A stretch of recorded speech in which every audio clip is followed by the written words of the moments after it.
premiere the world-exclusive KYTV's Woodstock 3, a brand new film made up of all the old footage not used in Woodstock 1 and 2. So come with us now as we take a trip down memory lane and revisit those Sexciting 60s.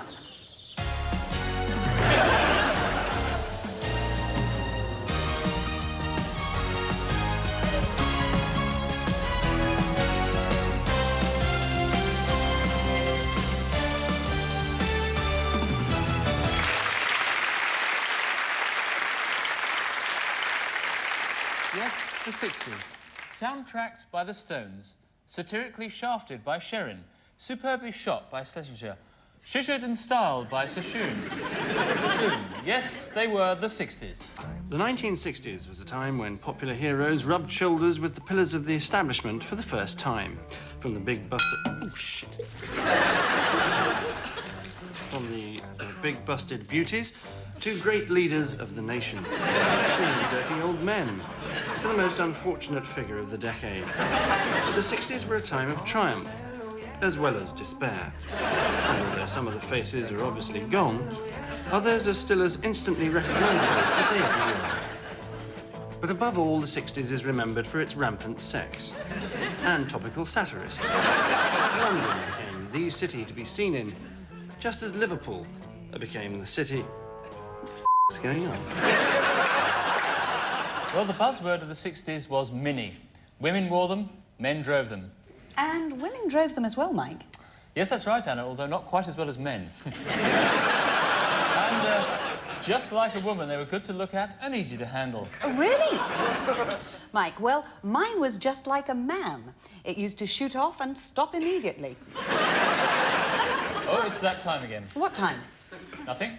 Anyway, we've many people with us today who are very associated with the 60s. I'm sure you recognise this lady here, Kathy Brown, or Truddles, as she was better known. Now, how do you remember those days, Truddles? Well, the thing that I remember was it was just so hectic, you know. I was permanently rushing round the whole time, recording studio to art gallery, television studio to photographer's studio. Yes. And what did you actually do?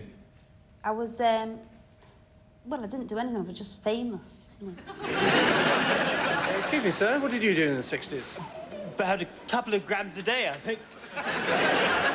Excuse me, madam, do you remember the 1960s? Oh, yes. I never buy anything else. I'd certainly recommend it. No. Creamy and smooth. Tastes just like butter. No, what we want to know is... I can't tell the difference, and neither can my husband. No, margarine. You're asking about the 1960s. Oh, the 1960s? Yes. Oh, yes, I'm sorry, the 1960s. Yes, do you remember them? Oh, yes.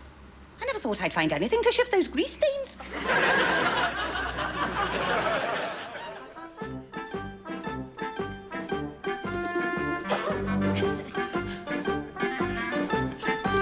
Danielle's Neapolitan sauce. It brings out the Italian in you, eh?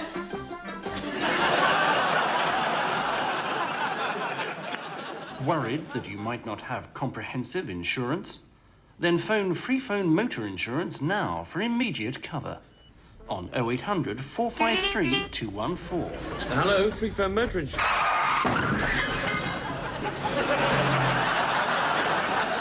Free Phone Motor Insurance 0800 453 214. You're watching YKVT. Well, many people, I'm sure, remember some of the thrilling football moments of the 60s, such as Manchester City's victory in the '69 final. So, will you please welcome two of the stars of that fabulous cup-winning team, Mike Doyle and Dave Stevens.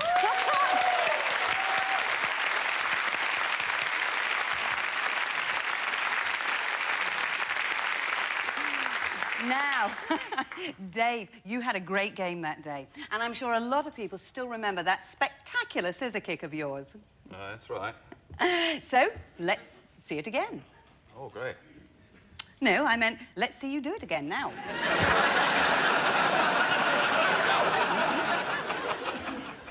Hey, up! Can't get up. If you're going to San Francisco, be sure to say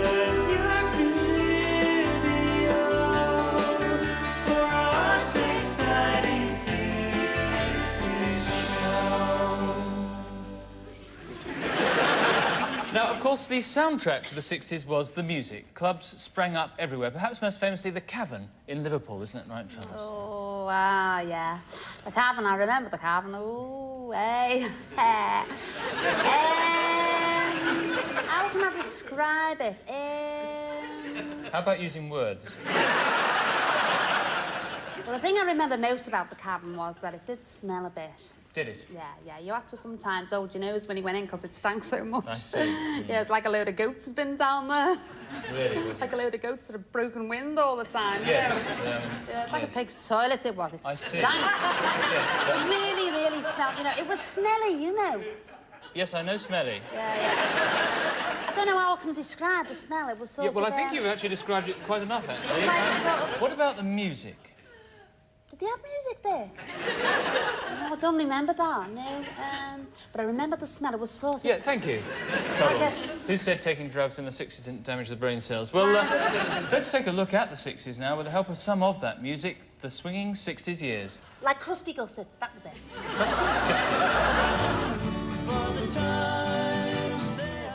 Yes, in the 60s, the times, they were most definitely a-changin'. One person who did have a heart was the first ever heart transplant recipient in August 1967. In 1966, The Sun came out. However, the Six-Day War between Israel and Egypt marred an otherwise lovely summer. But despite that, for many, the abiding memory of the 60s was the death of President Kennedy. Jack in the Box.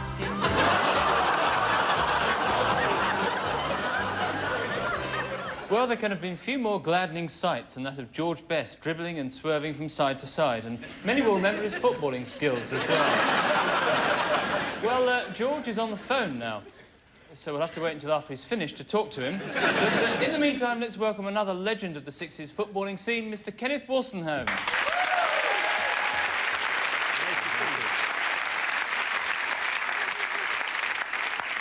Now, many people, Kenneth, I'm sure, remember you best for your famous commentary on England's victory in the 1966 World Cup final. Yes, that's right. Yeah. Yes. Perhaps you could let us hear again those unforgettable words. And I said, and now Bobby Charlton preparing to take a throw-in for England midway inside the German half. Yes. I was thinking of a rather better-known bit of the commentary. Yes, there's the whistle for half-time and the players now leave the pitch. Yes, that was, of course, very memorable. But I was thinking of what you said at the end of the match. Oh, at the end of the match. The end of the match. Said then, and that's all from Wembley, so from Wembley Stadium now back to the studio. Yes, the bit I had in mind was some people are on the pitch. They think it's all that over. bit. Oh, I remember that bit. Some people are on the pitch. They think it's all over. It is now. Take that, Herman, you great sausage eater. That's the Dunkirk. Yes, I don't remember that last bit quite so well. You don't? No. Don't tell me they faded me out. Yes, well, thank you very much, Kenneth Wolstenholme, for... Let me go. KYTV. You got lips and you've got hips. Hippie, hippie, hippie, hippie hips and lippy, lippy, lippy, lippy lips. Hey girl, we're starting to move 'cause we've got that something groovy going on. The fabulous Fourpenny Ones from 1965 with Something Groovy's Going On. And now with the same song, will you please welcome the fabulous Fourpenny Ones 90s style.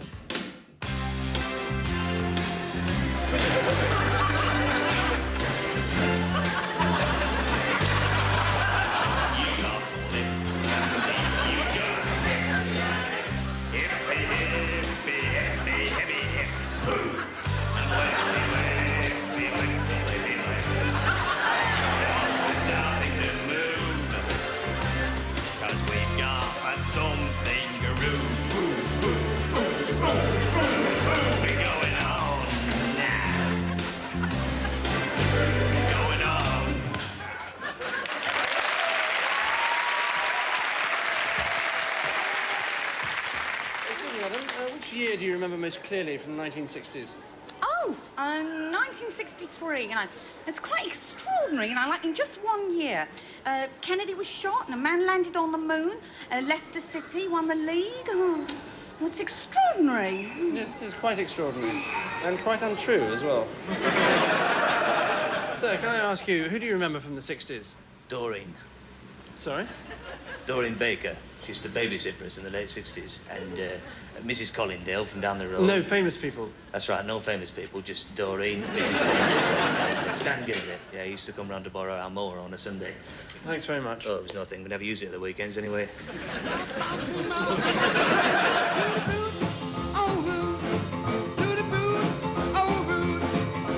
Well, many of the song lyrics of that period have now literally passed into common parlance. All you need is love, I can't get no satisfaction, his name was Ernie, but what do they mean? Well, with us today is expert lyricologist and emeritus professor of rock at Geldof's College, Oxford, Professor Banyard, who's kindly agreed to analyse for us the lyrics of Little Richard's Tutti Frutti, hence the musical introduction. Well, the title of the song, Tutti Frutti, refers to a make of an Italian ice cream, a multi-flavoured variety which we, I think, in Britain know as Neapolitan. Yes, this is simply a colloquial way of saying on the way, really. En route. Probably a corruption of the French en route. So, if we could translate the song as we go, then. Yes, the refrain is Neapolitan ice cream, on the way. Neapolitan ice cream, on the way. Neapolitan ice cream, on the way. Neapolitan ice cream, on the way. Neapolitan ice cream, on the way. Ah. Well, perhaps you'd like to tell us what that last little bit means. Yes, yes, of course. A wop bop a loo bop a lop bam boom. Well, a wop bop is an Italian dance, of course. A wop bop reinforcing the Italianate theme of the entire song. A wop bop, a loo bop. I think they're clearly dancing in the toilet. A lot bamboom? I'm sorry? A lot bamboom? Pull yourself together, woman. You're talking gibberish. No, the final line of the song, a lot bamboom. Oh, I see, a lot bamboom. Well, this is, complete nonsense. Is it? Well, of course it is a lot bamboom. Doesn't mean a thing, does it? Buy a satellite dish, and you could receive free flights to America, a year's supply of Versace clothing, and you could live forever.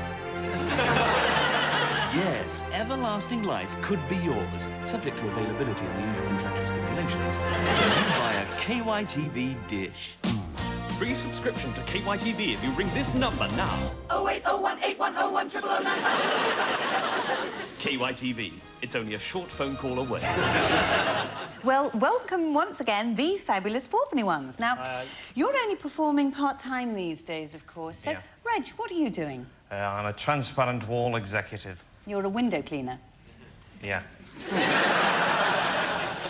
And, Rock, you're working in a bakery now. Butchers. Butchers, I'm sorry. So, how does working in a butcher's compare to the old job? Well, like, you know, one was being very famous and having everything you wanted, and the other one is serving little old ladies with bags of mince. Well, Mike, I believe that you're still performing. Yes, I had the facelift and it's brought me a completely new audience, you know. Particularly in Japan, I'd imagine. And finally, John. Now, I see from our research that you died in 1977. No. No? Oh, well, sorry about that. I mean, not sorry that you didn't die, but, so what have you been doing? Well, I've been doing a bit of acting. Television, films? Panto, mainly. I was Widow Twanky to Alvin Stardust Buttons. Well, I'm sorry I missed that. Oh, no, you're not.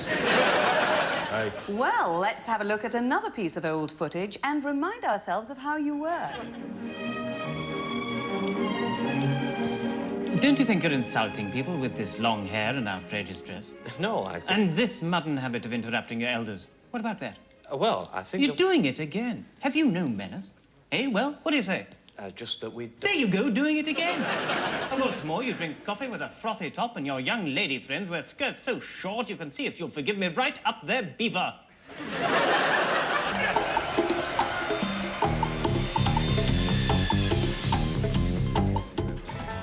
come to Memphis, where Elvis grew up, to talk to some of the people who knew him, and I'm here with Greg Amos.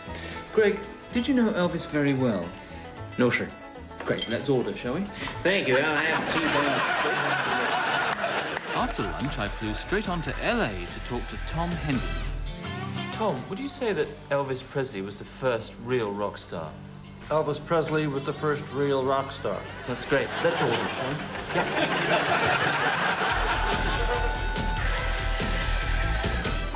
Yes, Elvis Presley has left his mark the world over. From Sri Lanka to Australia to here in Rio de Janeiro. Next week, join me in Bali when we look at the life and times of Buddy Holly and consider where he might have gone had he lived. Early tapes of the Beatles sessions at Abbey Road Recording Studios have recently been unearthed, revealing as yet undisclosed insights into the band. With these 16-track recordings, you can isolate the individual voices like so. Paul starts off, you see, followed by John, and George, and Ringo.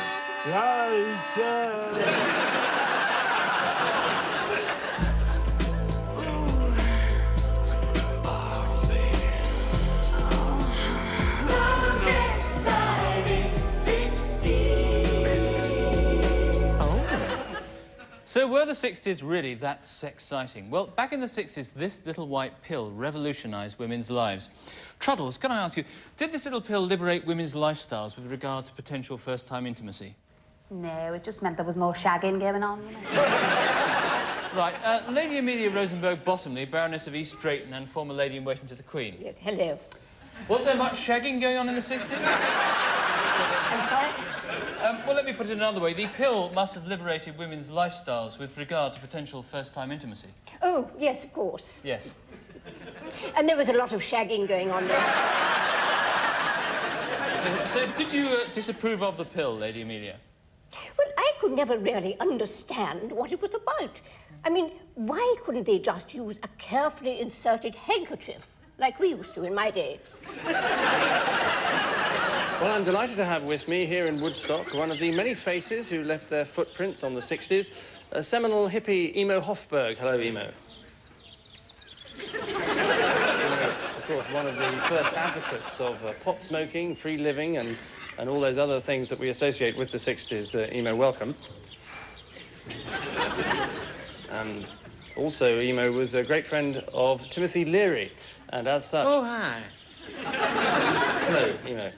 I was just saying that you're a great friend of Timothy Leary's. I wonder how you remember the great man. He must have been sorry, is there something wrong with your hearing? Well, I'm delighted to be here. Thank you very much. Good. Well, I'm sorry that Emo doesn't appear to be quite all with us at the moment. Like Jax. But in the meantime, while we help him get his head together, let's go back to the studio. Oh, hi. Is there someone else I can interview? Now, many of your contemporaries have had their careers revived by their songs being used in commercials, and I believe Something Groovy Going On has been chosen for a prestigious new ad. Yeah, that's right, yeah. For Levi's? No, Odoritas. I see. Well, now, there was a moment in the 60s when you were almost as big as the Beatles, weren't you? I mean, in fact, I believe you were actually handled by Brian Epstein. Yes, that's right. Although he was never my manager. No. An example there of the irresistible 60s form of humour that we greatly enjoyed. And it was impossible to repress in the 60s, as this vintage clip of you boys shows. Have a look at this.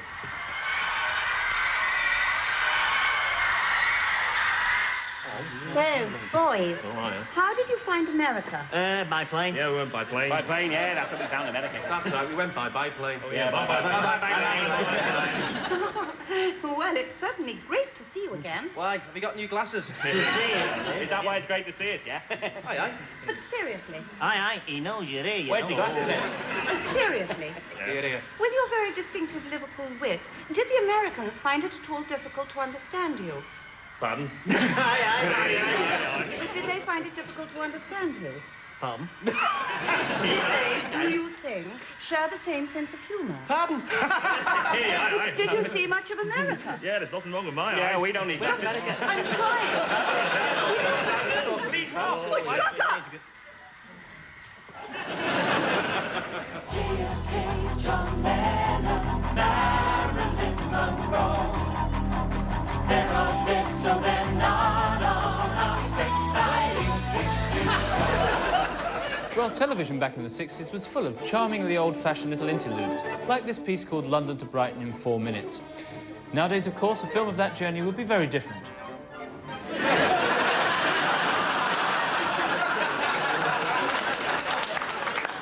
Well, the music industry was thriving in swinging England with groups like the fabulous Fourpenny Ones, the face of the 60s, the facelifts of the 90s.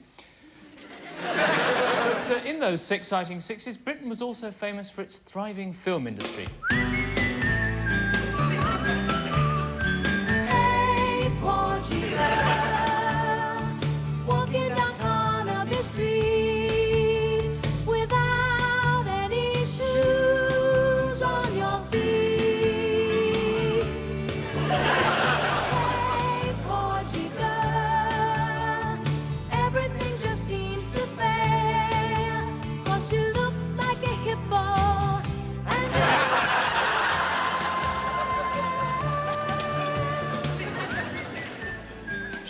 You're sure you don't mind that I'm an ugly fat hippo?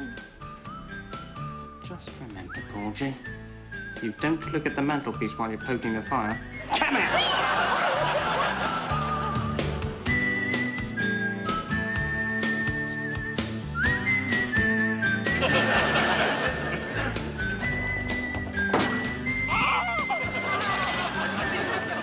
Then there was Alfie, starring Michael Caine. I quite like this one. She don't argue too much, and she speaks when she's spoken to. Keep going, girl. She plays her cards right. She could have me.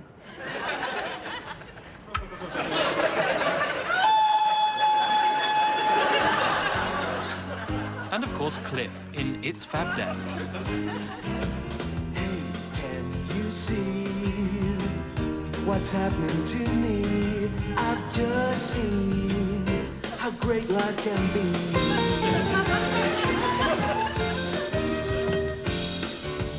Hey, don't you know life is a show starring you, you and me. Hey, what do you say? Things are going our way. It seems like it's a wonderful day.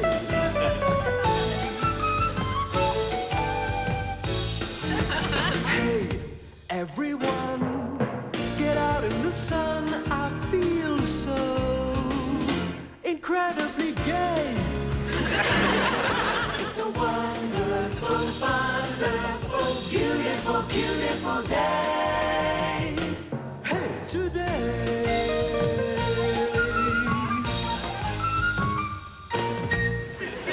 So how will the golden era of the 60s be remembered, and why was it so special? Reg? Well, there was such an atmosphere in those days, you know, a sort of naivety, you know. We used to hit people in the face with bottles of beer and beat up women, you know, happy days, but there was no malice in it, you know. Yes. So how does it compare to today, do you think, John? Well, the thing about nowadays is there's no personalities around anymore. That's what I miss. Everyone's so boring compared to in our day. Yes, that must be hard for you to adjust to. Do you have any abiding memories of the 60s? Anyone who stands out in your mind that you haven't mentioned yet? Quant. No. OK, well, it's getting late, I understand. You've had enough. Professor Banyard, how will the 60s be remembered, do you think? Well, the 60s may not have achieved much per se, but they paved the way for what followed in the 70s. I like to think of the 60s as a sort of undercoat, and the 70s the gloss. Do you? Yes, I do. Yes, the 60s were the bulb, if you like, from which the 70s flower bloomed. Well, a couple of useful analogies there. Yes, my wife prefers to see things in terms of her recipe for deep-fried mushrooms. Personally, I prefer to see things in terms of sexual foreplay. I'm sorry? Yes. If the 60s loosened the nether garments, it was the 70s that rammed... Yes, I think that's... 60s.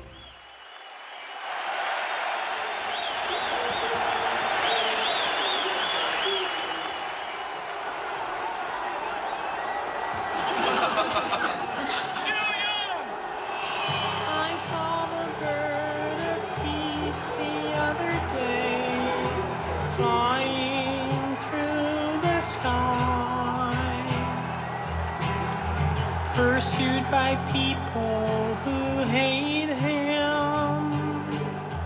They took their guns and shot him down. I found the bird of peace on the ground and ate him.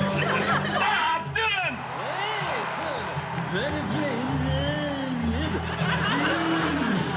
Flying through the sky. Over the hills in valleys it floats. And stopped and cried out to the butterfly of love as he flew straight down my throat. Oh, bird of peace, you tasted real good. I had you with mint sauce. All my friends ask me how I feel peaceful, of course. Oh, butterfly of love, oh, bird of peace, you made a substantial meal.